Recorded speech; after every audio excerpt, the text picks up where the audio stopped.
Dear people watching and listening, Assalamu alaikum. Kindly like and share this video and subscribe to my YouTube channel. Please support my channel by contributing to my Patreon account so that I can continue making the audiobook series. The book continues with part 1, which tells in detail the conquest of Egypt, which happened under the Rashiduncaliphate from 639 AD to 646 AD. This conquest brought an end to the Roman Byzantine reign over Egypt, which first began in 30 BC. Egypt was also conquered and occupied by the Sassanid Empire from 618 AD to 629 AD, from the Byzantines before it was reconquered by Emperor Heraclius. Start of Chapter 4. The Struggle for Babylon. Maqauqas, viceroy of Egypt, wasted no time. His countermeasures had begun as soon as the Muslims set foot upon Egyptian soil, and he had dispatched a detachment of Roman troops to Farma to dispute with the Muslims their advance into Egypt. The balance of the imperial army available to him for operations in Egypt was put on the alert and warned to move at a moment's notice wherever the vicissitudes of war demanded its presence. The strength of this army, excluding a garrison which was stationed permanently in Alexandria, was 20,000. The troops were both Greek and Coptic, the former being referred to as Romans because the Byzantine Empire, with its capital at Constantinople, was a continuation of the Roman Empire. We do not know the fighting quality of this army, that is, the Roman army stationed in Egypt. It had not fought a major war for 15 years, but might have engaged in minor operations against Berbers and Nubians. However, the Roman army as a whole was a fighting force of high quality, which, during the period 622 to 628, had inflicted crushing blows upon the formidable Persians. Veterans or otherwise, the soldiers of this army of Egypt were finely equipped and highly trained. Their commander was an experienced Roman general whom Western historians have named Augustulus Theodorus, but whom the Muslims knew as Manfur. They also called him Al-Warij, the obnoxious snake. When Farma fell in February 640 and amrbinalaas advanced towards Bilbis, Maqauqas knew the direction in which the Muslims were headed. He at once set his army in motion, leaving the local garrison of Alexandria for the protection of the city, and after a few days of marching his 20,000 men arrived at Babylon. Here a Roman legion, about 5,000 soldiers, was already stationed for the protection of the cities of Memphis and Babylon, and the Roman commander-in-chief absorbed this legion into his own field army. Preparations were started immediately to strengthen Babylon as a fortress. While the Muslims advanced and got committed in the siege of Bilbis, late March and most of April, the Romans prepared Babylon for a siege. Provisions were gathered, battlements repaired, troops positioned and instructed in their roles. Heliopolis had its own garrison for local defense and also made its preparations, but there was no connecting link between the two places. At Babylon, there was not enough accommodation to house the field army within the fort, so the bulk of the army encamped outside the fort walls and dug a deep ditch forward of its camps across the northern approach to Babylon. This ditch not only gave local protection to the troops in the camp, but also added strength to the fort by increasing the attackers' difficulties. A few places on the perimeter of the ditch were left undug to act as natural bridges across the ditch, and iron spikes were strewn in front of these gaps to prevent or delay attack. There is no mention of any engines in Babylon, ballistas or catapults for hurling stones, but otherwise The Roman army under the obnoxious snake was fully prepared for battle in strong defense when amrbinalaas who turned up to conquer the place sometime in May 640, Jamadil Awwal 19 Hijri. The Muslims, having passed Heliopolis on their left, appeared in front of Babylon. They knew of this place, except that they called it Bab al-Yun, the Gate of Yun. As the Muslims arrived at the place, they found a large Roman army arrayed for battle, some of it on the battlements and the rest standing behind the ditch, with strong detachments positioned forward of the ditch to protect the crossing. Over the heads of the Roman soldiers, the Muslims could see the fort of Babylon rising in awesome grandeur. It was a massive piece of military engineering, 60 feet high with walls more than 6 feet thick, built of brick and stone. There were several towers or bastions, some of which gave added protection to gates located beside them or beneath them. Many of these bastions consisted of 3 stories, the lower ones being used for living quarters and stores and workrooms. The fort was irregular in shape, having its northeastern wall as its longest side and its western wall running along the Nile, which was more easterly than about where the railway line now runs. In size, the fort covered an area about 350 yards by 350 yards. Thus, the defenses of Babylon consisted of the iron spikes, the ditch, the ramparts, and, above all, the Roman soldiers, without whom the rest would be useless. To the east and a bit northeast of the fort rose a low, bare ridge about 50 high, a spur which ran from the top towards the west. Between the fort and the Muslim approach was hardly perceptible, being only just above ground level, but the spur which ran southwards to about 400 yards east of the fort was more pronounced and was crowned by a round citadel-like rock structure. This bare ridge was not occupied. As soon as Amr arrived at Babylon, he formed up his army of 4,000 warriors in assault formation and attacked the Roman detachments directly in front of him. This led to some hard fighting, but the attack was repulsed by the Romans. Amr pulled his men back and went into camp, not far from the east bank of the Nile. It was futile for Amr to attack a force 6 times larger than his own, if he intended to gain a tactical success. But his purpose was otherwise. He knew very well the numerical superiority of the Romans facing him, and realized that should the Romans take the offensive against him, while having the benefit of able and aggressive leadership, they could make mincemeat of his small army. He might even have to withdraw from Egypt and go back to Arabia. And after all that he had said to the Caliph about the ease with which Egypt could be conquered, a humiliating return from Egypt would be worse than a defeat in battle. He had to make sure that the Romans did not adopt an offensive posture, and there was no better way of doing this than by attacking them with the utmost violence. The reputation already established by the Muslims of being aggressive, hard-hitting, battle-hungry warriors would help him. So Amr attacked the Romans, and the Romans repulsed his attack. But they were taken aback by the vigor and violence of the Muslim assault. On the following morning the Muslims again attacked Roman forces forward of the ditch. Again the attack was repulsed. In the evening the Muslims launched an attack on another sector of the front, but this too was repulsed. The next day again the Muslims attacked, in the morning and the evening, again with no apparent success. The next day again, and so this drama rolled on with Muslim attacks, once a day and twice a day, sometimes on this part of the Roman front, sometimes on that. After a few days of this, Amr stopped his attacks.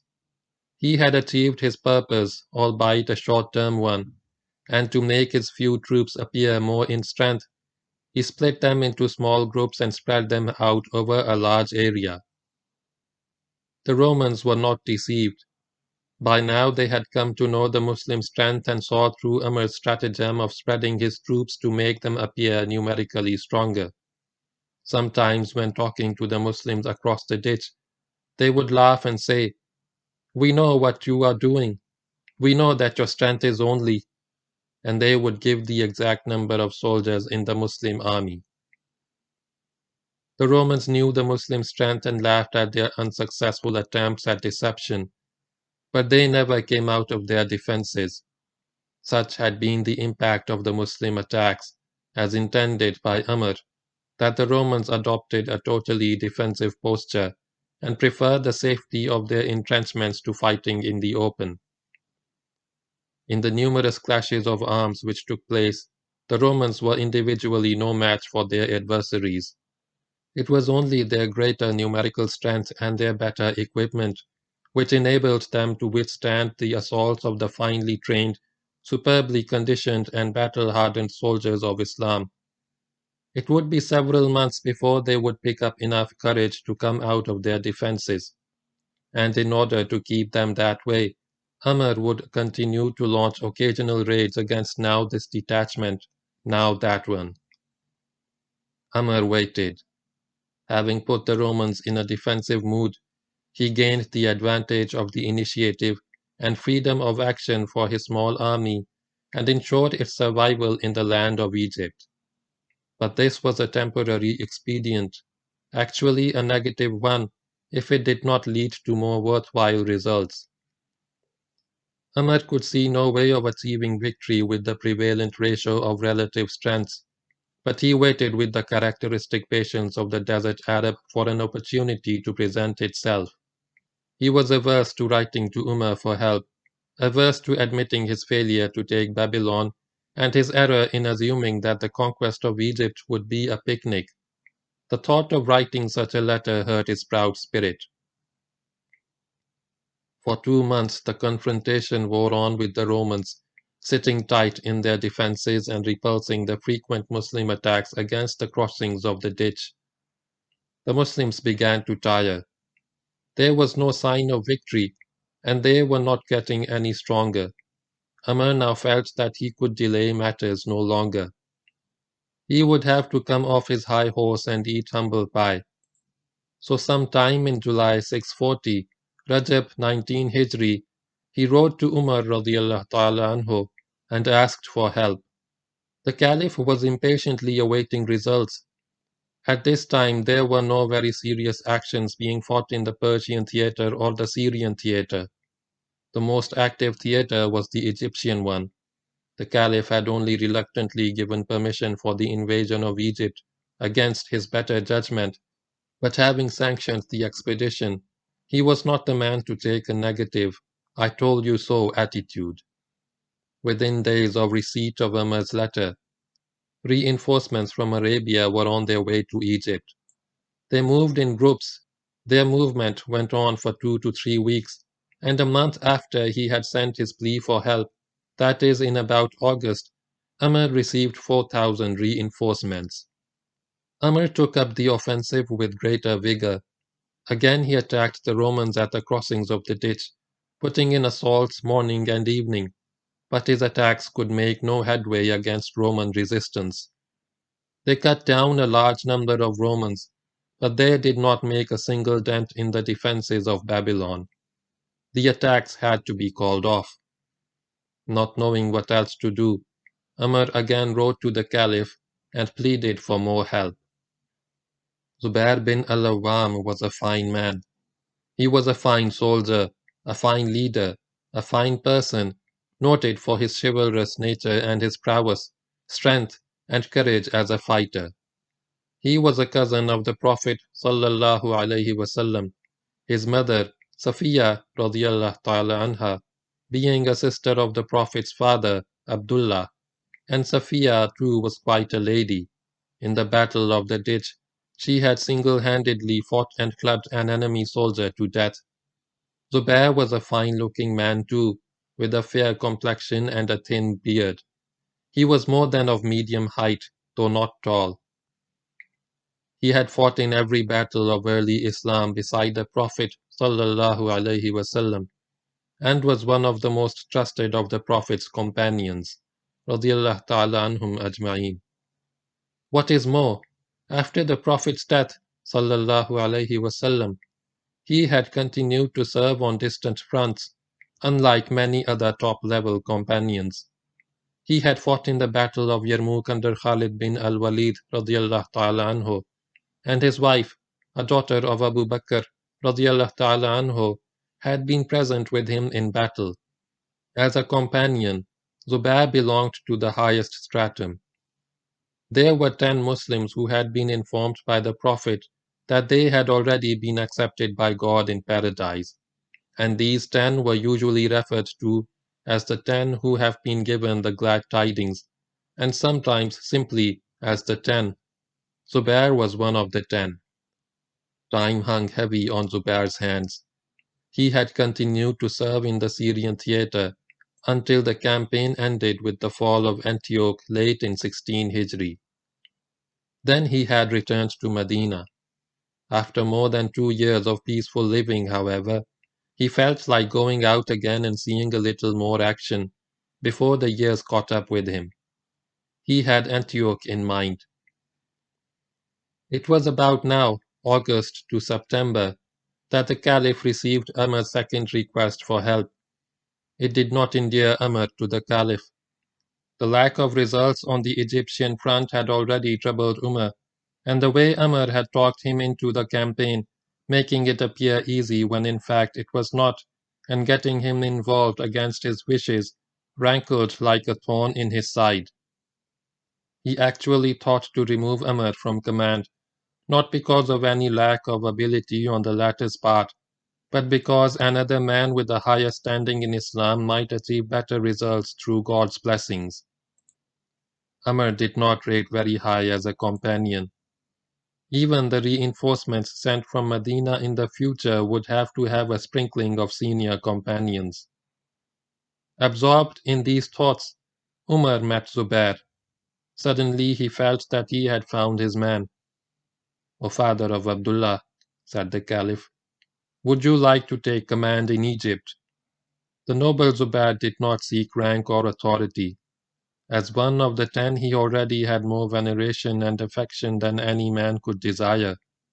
He merely wished to serve at the front, and although Zubair would command the army with ability and zeal and have an inspiring effect upon the soldiery, he knew that he could not equal amrbinalaas radiyallahu ta'ala anhu in generalship and stratagem. He decided not to accept the Caliph's offer of command in Egypt. "I have no desire for it," he said. "I only wish to go and take part in the holy war and help the Muslims. If I find that amrbinalaas has conquered Egypt, I will not interfere with his administration, but will go on some frontier and stay with the garrison. And if I find him engaged in war, I will join him." It was with this understanding that Zubair agreed to go to Egypt. He would be the senior-most and the most illustrious of 4,000 Muslims, who formed the next group of reinforcements for the Egyptian theatre. And this time, Umar radiyallahu ta'ala anhu would send not just troops who would form the rank and file of the army, but also some special men, holy, venerated, distinguished, whose presence with the soldiers would be a battle-winning factor. He picked 4 officers, each to command 1,000 men, and each of whom was regarded as the equal of 1,000. These 4 men were Zubair bin al-Awwam, Miqdad bin al-Aswad, Ubadah bin as-Samt, and Kharija bin Huzafa. When dispatching these 4,000 men to Egypt, the Caliph wrote and informed amrbinalaas about it. He added, "I have appointed over each 1,000 a man who is himself the equal of 1,000. And know that you have 12,000 men, and 12,000 cannot be overwhelmed because of lack of numbers." Umar was, perhaps unwittingly, influenced in this matter by the Persian custom of having gladiators as special champions of the army.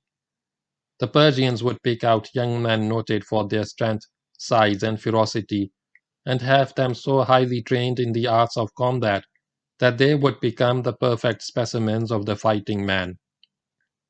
They would then be regarded as equal to 1,000 warriors and would be called Hazar Mard, that is, 1,000 men.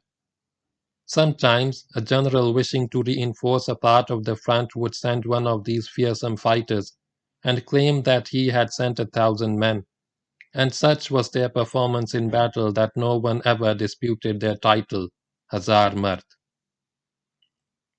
So Umar radiallahu ta'ala anhu sent his 4,000 warriors to Egypt, led by 4 who were the Muslim equivalents of Hazar Mard, physically and spiritually, with Zubair acting as commander of the column for the move. As the column filed out of Medina, someone wishing to deter Zubair from the Egyptian venture whispered to him, "There is nothing there but war and pestilence." Zubair answered simply, "We are only going for war and pestilence." The arrival of the 4,000 reinforcements, led by 4 high-ranking champions, was a cause of jubilation among the Muslims at Babylon. Apart from the 4 commanders of 1,000, there were several other companions, and the presence in battle of men blessed by the company of their beloved Prophet sallallahu alaihi wasallam was a factor highly valued by the Muslims. Moreover, 12,000 men were 12,000 men, and their new numerical strength gave the Muslims a 1-to-2 ratio with the Romans in Babylon, compared with the 1-to-6 ratio with which they had started this battle. Their strength would actually increase by another few hundred over the next couple of months. It was now about the end of September, early Shawwal. As soon as Zubair arrived at Babylon, he went round the arc of the ditch and carried out a reconnaissance. He could discover no flaws, no openings. The 2 commanders then decided to attempt another attack along the whole front and try and secure one or more of the crossings of the ditch, relying for success upon the increased strength of the Muslim army. A few days later, this attack was put in. It led to heavy fighting, and the Roman detachments positioned forward of the ditch were driven behind the ditch, which was some tactical gain. But beyond that, the Muslims achieved no success. The ditch and Roman resistance behind it remained as before, unshaken and impenetrable. Having driven in the Roman detachments, Amr and Zubair turned their attention to Heliopolis, 10 miles away, almost behind them. The shock treatment given by Amr to the Romans in order to deprive them of the desire for aggressive action had produced an effect on Heliopolis also, whose garrison never ventured out of the fort.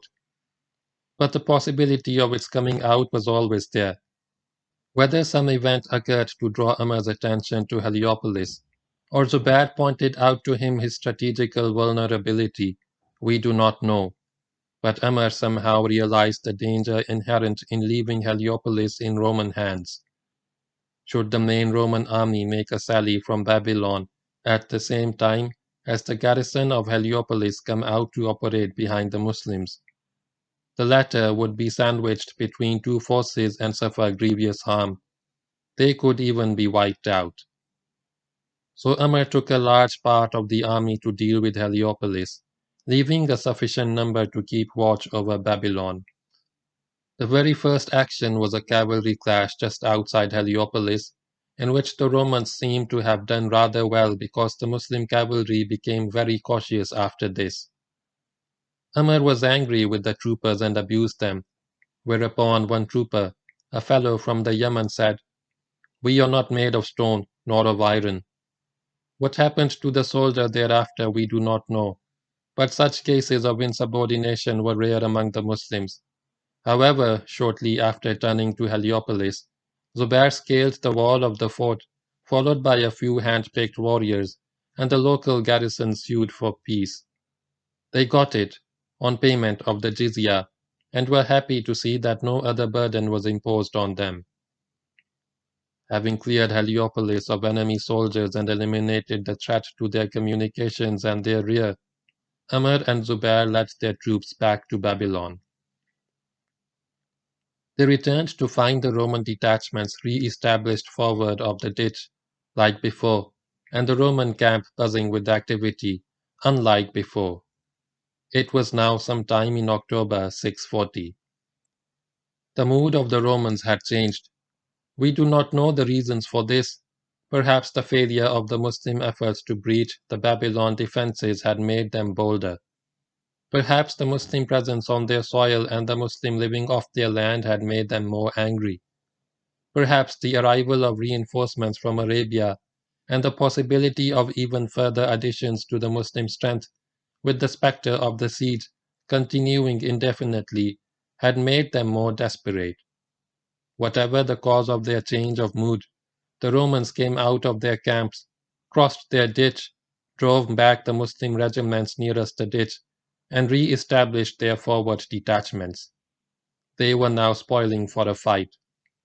Amr returned with the forces which he had detached for dealing with Heliopolis, and redeployed them along the Roman front, facing the Roman outposts.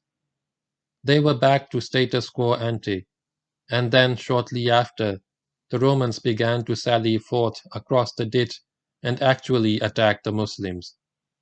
These sorties gradually increased in scale and strength until they became a daily occurrence. It was obvious that the defenders were trying to break the siege. The Muslims held their own against these sorties. Every time the Romans crossed the ditch over the crossings and launched their attacks through their bridgeheads, there would be a good deal of hard fighting, and then the Muslims would counterattack and push the defenders back. The Romans would fall back to the safety of their side of the ditch. Several times the Muslims followed on and tried to breach the defenses, but the Romans were too strong in their entrenchments and repulsed all Muslim attacks. So this seesaw battle went on, day after day, with Roman attack and repulse followed by Muslim counterattack and repulse. The Romans lost heavily in these encounters, but with their larger numbers they could afford these losses, and the situation remained a stalemate, albeit a lively one. Then one day, Kharija bin Huzaifa, one of the 4 officers who were regarded by Umar as equal to 1,000 men, came to Umar and proposed a yet untried stratagem.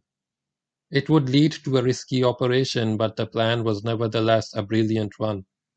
Umar accepted it and made preparations accordingly. The following morning the Romans came forth in great strength.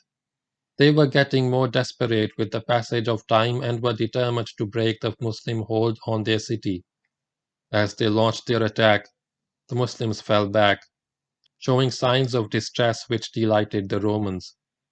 They did not stop to notice the absence of the dogged resistance which their previous attacks had met from their adversaries. But seeing that victory was in sight, and alas, they were going to rid their land of the invaders, they pressed on. The Muslims continued to withdraw with a well-formed, intact form until the Roman army was in front of the ditch. Then Amr gave the signal.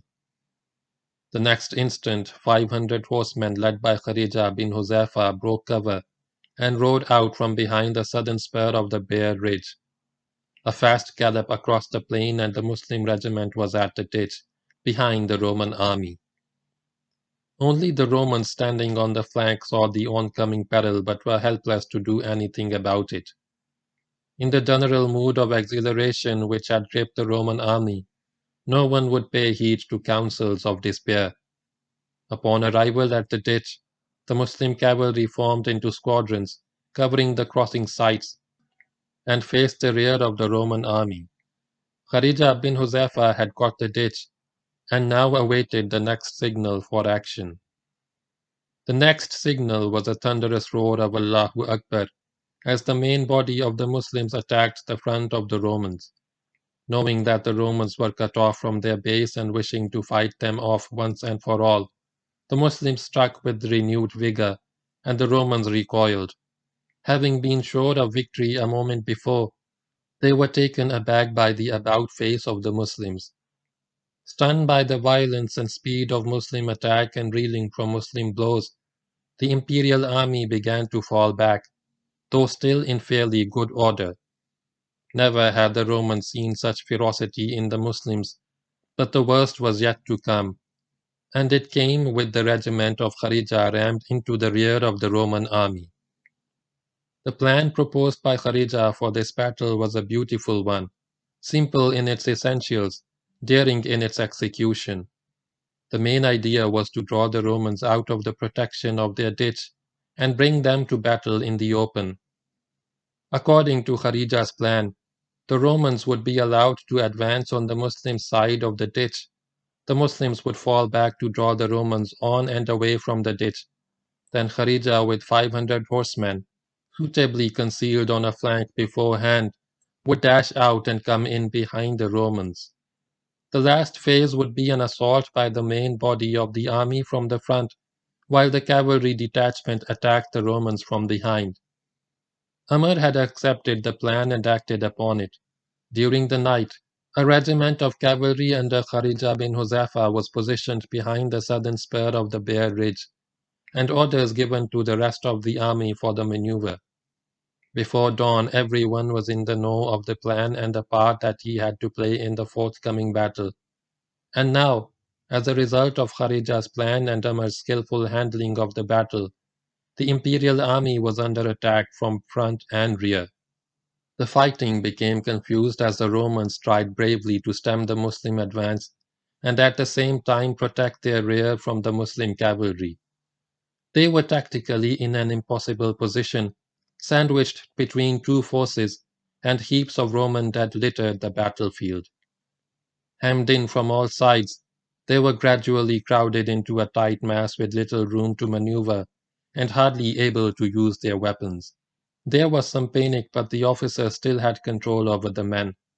In desperation, the Romans attacked the cavalry squadrons of Kharija in order to clear their rear and escape across the ditch. The fighting turned more savage as the Romans repeated their assaults, and the Muslim cavalry held on grimly. At last, some Roman regiments were able to push the cavalry aside and secure the crossings, and towards these crossings, the survivors of other Roman regiments began to rush. They did not stand upon the order of their going. The Muslim army continued to press from the front, and the Romans continued to hasten over the crossing. The movement of the Romans turned into a mad rush as fear lent them wings. Large numbers fell under the last assault of the Muslims, joining the thousands who had already perished in the double Muslim attack before the remnants of the imperial army completed the crossing of the ditch. This time, the disorganization of the Romans gave the Muslims an opportunity to cross the ditch, which they had never had before. And Amr grasped the opportunity with both hands. He threw his regiments across the ditch in the wake of the fleeing Romans. The running fight between Roman and Muslim continued in the space between the fort and the ditch, until the last of the Romans had entered the fort and the gate had closed behind him. No living Roman or Copt remained outside the fort, except as a prisoner in Muslim hands. It was a beautifully conceived and superbly conducted battle inviting Roman attack, feigning a withdrawal to draw the Romans away from the protection of their defenses. Kharija's dash from her flank to out the Roman line of retreat, a two-pronged attack from front and rear to annihilate the trapped enemy. It had led to a fine and bloody victory, but the victory was not a decisive one. Too many Romans had escaped the trap and stood once again behind the still unconquered ramparts. This was a serious defeat for the Romans and had a depressing effect on those cooped up inside the fort of Babylon. The imperial army had been fought and roundly defeated by the Muslims in open battle, and the thousands of corpses which littered the battlefield bore evidence of the terrible price paid by the Romans for their venture. And now the attackers had got to the walls of the fort. The depth given to the defense of Babylon by the ditch was also gone. But for the walls of the fort, the Roman defeat would have been complete and decisive. It was only the walls of Babylon which saved the Roman army from annihilation. But so long as the fort remained intact and supplies kept coming across the Nile, the Romans could hold on indefinitely. The Muslims had not only won a clear victory in the field but had also come up to the wall. Final victory still eluded Amr, but he would wait patiently for circumstances to offer a suitable opportunity. Meanwhile, he deployed his forces along the whole eastern arc of the fort, from river bank to river bank, and to soften up the Romans he had a few catapults constructed and began hurling boulders into Babylon. This made life even more unpleasant in Babylon, and Maqauqas certainly did not like it. The blow taken by the Romans in battle, when he had been hoping for victory, was a painful experience for him, and left little doubt in his mind that the Romans were fighting a losing battle. The Roman resistance would eventually collapse, and he and his Copts would be left to face the wrath of the Muslims. He was essentially a man of peace and had never personally come near violence. Fighting and bloodshed were for others. But these large stones launched by Muslim catapults did not distinguish between archbishop and soldier. It was now early November when the flood of the Nile was subsiding. Maqauqas left Babylon by its western gate, the one opening onto the bridge, and accompanied by a large number of Coptic elders and Roman and Egyptian officials, went to take up residence on the Isle of Rauda. The Roman general Theodorus, alias Manfur, alias the obnoxious snake, remained in Babylon to continue resistance. End of chapter 4.